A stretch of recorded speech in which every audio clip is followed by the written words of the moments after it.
You just vacuumed.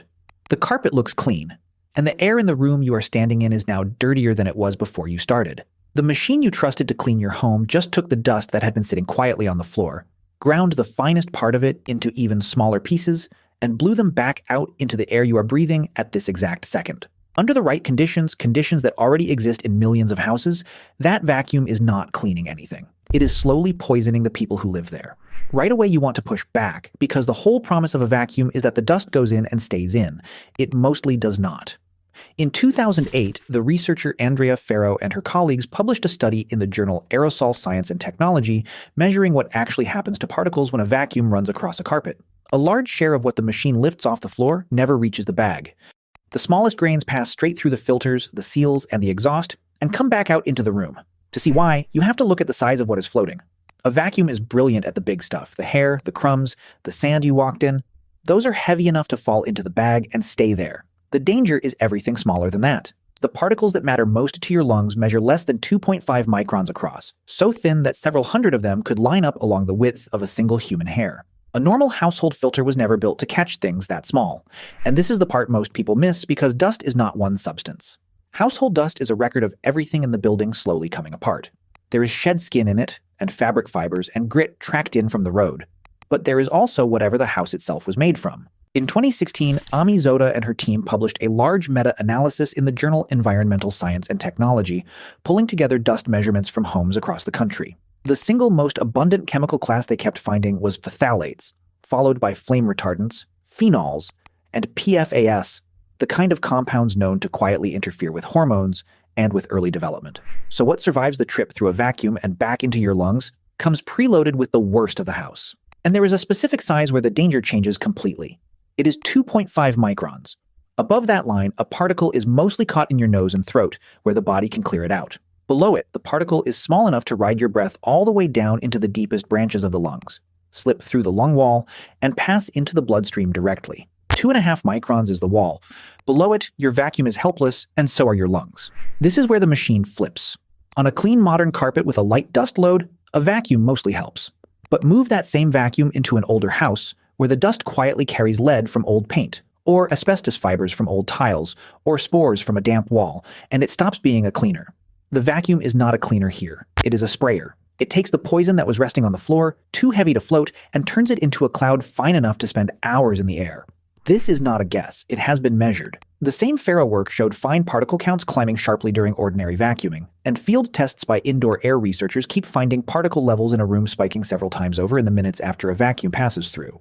Cyclonic and bagless machines, the kind marketed as the most powerful on the shelf, can be among the worst offenders because their whole design spins dust at high speed, and that spinning grinds larger particles down into the fine range that sails out the exhaust. You clean for 20 minutes. The air stays dirty long after you switch the machine off and walk away. And here's the part that should genuinely change how you think about all of this. For most of the last century, scientists believed there was a safe level of lead exposure, a small amount a child could carry in their blood without harm. They were wrong. The United States Centers for Disease Control kept lowering the level it considered acceptable. It sat at 10 micrograms per deciliter of blood, was cut to 5 in 2012, and was cut again to 3.5 in October of 2021. Each time it fell, researchers found damage they had missed below the old line. The current position is blunt. There is no safe level of lead in a child's blood at all. That matters most inside any house built before 1978, the year lead paint was banned for residential use in the United States. Disturb a wall in one of those houses, sand a window frame, scrape an old ceiling, and the paint releases a fine dust loaded with lead. According to guidance from the CDC and the EPA, a regular vacuum is exactly the wrong tool for that dust, because it lifts the lead off the surface and throws it back into the air. Health agencies have measured toddlers whose lead exposure tripled after a renovation in their own home, and lead is only the first name on the list. Any house built before the 1980s may also hide asbestos in its floor tiles, its pipe insulation, its textured ceilings. Intact and undisturbed, asbestos is inert. Disturb it. And it does not break down the way ordinary materials do. It fractures into microscopic fibers shaped like tiny needles. And once those fibers are inhaled, they can lodge in the lining of the lung for decades. Public health agencies repeat the same rule they give for lead. Do not reach for a household vacuum. A regular filter cannot hold those fibers, and a single cleaning can release them into the air a family breathes for years.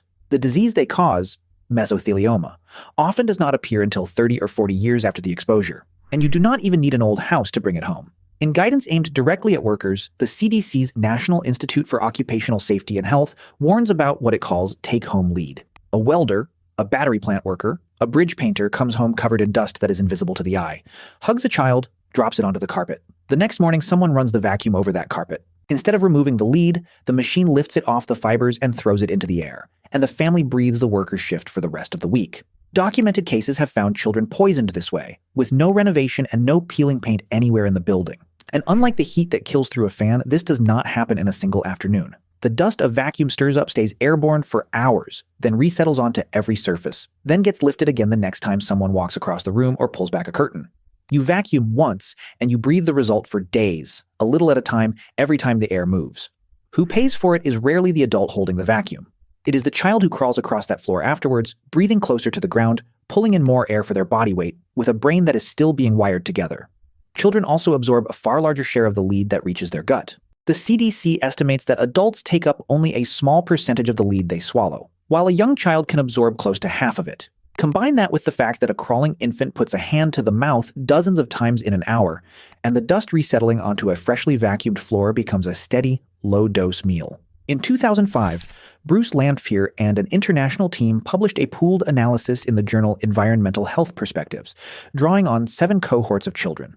They found measurable drops in IQ at blood lead levels below 7.5 micrograms per deciliter, levels an earlier generation of doctors would have called completely fine. 2 years before that, Richard Canfield and his colleagues had reported the same pattern in the New England Journal of Medicine, damage showing up even below 10. The curve was steepest at the very bottom. The smallest doses did the most proportional harm. So back to the vacuum. The reason it can hurt you is not that vacuums are evil. It is that the conditions under which they stop helping and start harming, conditions built into tens of millions of older homes, are conditions the average machine was never designed for. A true HEPA filter is defined precisely. It must capture 99.97% of all particles down to 0.3 microns. That number, 0.3, is not arbitrary. In filtration science, it marks the most penetrating particle size, the diameter that slips through a filter most easily. Anything larger is trapped more reliably by its own inertia, and anything smaller is trapped more reliably as it bounces around in the airflow. The 0.3 micron particle is the hardest one to catch, which is exactly why a real HEPA filter is graded against it. Most vacuums sold for the home do not carry one. Many advertise a HEPA-style filter, and that phrase is not the same thing at all. 2.5 microns is the wall. Below it, the filter in your closet and the filter in your chest share the same basic problem, because neither one was built to stop what is coming through. Above it, a vacuum works exactly the way you were always told it did. A fan can kill you in hours because the heat closes the only exit your body has.